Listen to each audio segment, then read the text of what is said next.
உட்காருங்க. இல்ல பரவாயில்ல. ஏதோ வர சொன்னீங்கன்னு சொன்னாங்க.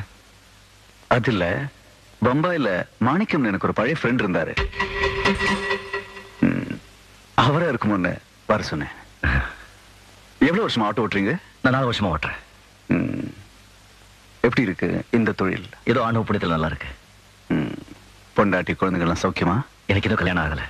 ஓஹோ, இந்த பேப்பர்ல ஒரு கையெழுத்து போடுங்க. நீங்க போலாம். ரொம்ப நன்றி சார்.